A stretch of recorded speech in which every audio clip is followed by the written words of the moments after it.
عورت کی فطرت ہے کہ وہ گھر کی خاطر بہت سی قربانیاں دیتی ہے، کڑوی باتیں اور تلخ رویے تک سہ جاتی ہے، مگر جب اس کا ہم سفر ہی اس کو ناراض کر دے تو وہ اندر سے ٹوٹ جاتی ہے۔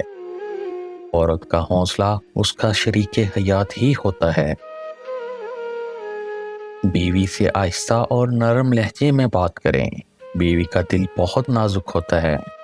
یہ سنت نبوی صلی اللہ علیہ وآلہ وسلم ہے کہ بیوی کے ساتھ نرمی سے پیش آؤ، چاہے خود کو کمزور ظاہر کرنا پڑے، بجائے اس کے کہ بیوی پر ظلم اور سختی کر کے خود کو دلیر ظاہر کرے۔ میاں بیوی کا تعلق ایسا ہونا چاہیے جیسے ہاتھ اور آنکھ کا ہوتا ہے۔ جب ہاتھ پر چوٹ لگے تو آنکھ رو دیتی ہے، جب آنکھ روتی ہے تو ہاتھ سے اس کے آنسو صاف کرتا ہے۔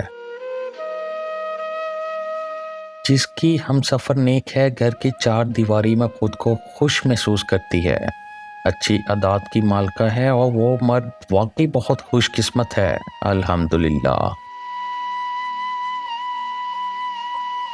ایک اچھی بیوی کی صفات میں سے ایک صفت یہ بھی ہے کہ اس کی زبان ایسی شیریں ہو کہ جب وہ بولے تو شوہر کا دل خوش ہو جائے۔ ہر میاں بیوی پر ایک وقت ایسا بھی آتا ہے جب کچھ لوگ ان کے رشتے کو کمزور کرنے کی کوشش کرتے ہیں۔ جو اس مشکل وقت میں نکل گیا وہ سکھی، اور جو لوگوں کی باتوں میں آ گیا اس کا مقدر نہ ختم ہونے والا دکھ ہے۔ شادی کے بعد عورت کی نظر اتنی تیز ہو جاتی ہے کہ وہ اپنے شوہر کو دیکھے بغیر بتا سکتی ہے کہ وہ کہاں دیکھ رہا ہے، کیا کر رہا ہے، کس کو دیکھ رہا ہے، کیا سوچ رہا ہے اور کیا کرنے جا رہا ہے، جبکہ مرد کی نظر اتنی کمزور ہو جاتی ہے کہ وہ اسے یہ بھی نظر نہیں آتا کہ سامنے کھڑی بیوی نے کیا پہنا ہے۔ سمجھدار بیوی وہ ہوتی ہے جو زندگی کے معاملات میں ہمیشہ خاوند کو بڑا بنا کر رکھے، کیونکہ خاوند کو اللہ نے مرتبہ بڑا بنایا۔ اپنے خاوند کی قدر کریں۔ ایک مرد کی اپنی ذاتی ضروریات بہت کم ہوتی ہیں، وہ مناسب کمائی پر بھی زندگی گزار سکتا ہے، مگر جب وہ شوہر بنتا ہے تو اپنے بیوی بچوں کے لیے زمانہ بھر کی خاک چھان مارتا ہے تاکہ ان کا ہر سکون میسر کر سکتے۔ اس لیے اپنے خاوند کی قدر کیا کریں اور اولاد کو بھی باپ کی قدر کرنا سکھائیں۔ بیٹی کو مسکراتا دیکھ کر باپ کی عمر بڑھ جاتی ہے۔ خدا ہر بیٹی کو ہمیشہ مسکراتا ہوا ہی رکھے، آمین۔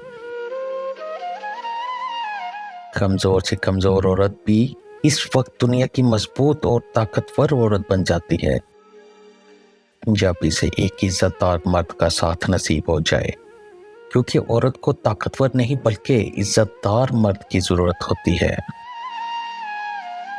عورت ایک تصویر کی مانند ہوتی ہے، اگر وہ کسی قدردان کے ہاتھ لگے تو وہ کبھی اس کے رنگ میں خراب نہیں ہونے دیتا۔ ہم سفر خوبصورت نہیں، قدر کرنے والا ہونا چاہیے۔ گھر پیسے اور طاقت سے نہیں، محبت اور اتفاق سے بنتے ہیں۔ کوئی مرد فرشتہ نہیں ہوتا، اس لیے عورت کو بھی چاہیے کہ وہ اس سے انسانوں والی توقعات رکھے۔ مانا بیٹیاں اللہ پاک کی رحمت ہوتی ہیں، مگر بیٹے بھی ماں کی جان اور بہنوں کا مان ہوتے ہیں۔ اللہ پاک ہمیں اولاد کی خوشیاں دکھائے۔ ہر 2 ماہ کے بعد گھر کی عورتوں کو بھی گھریلو کام کاج سے 1 ہفتہ کی چھٹی دینی چاہیے تاکہ وہ باہر گھوم پھر کے آئیں اور ان کی طبیعت میں تازگی آئے۔ اس میں آپ کی کیا رائے ہے؟ مجھے کمنٹ کر کے لازمی بتائیں۔ امی کہنے لگیں گھرداری سیکھ لو، کسی خوش فہمی میں مت رہنا، اگر سکی خالہ بھی ساس بن جائے نا تو دیر نہیں لگتی غیر ہونے میں۔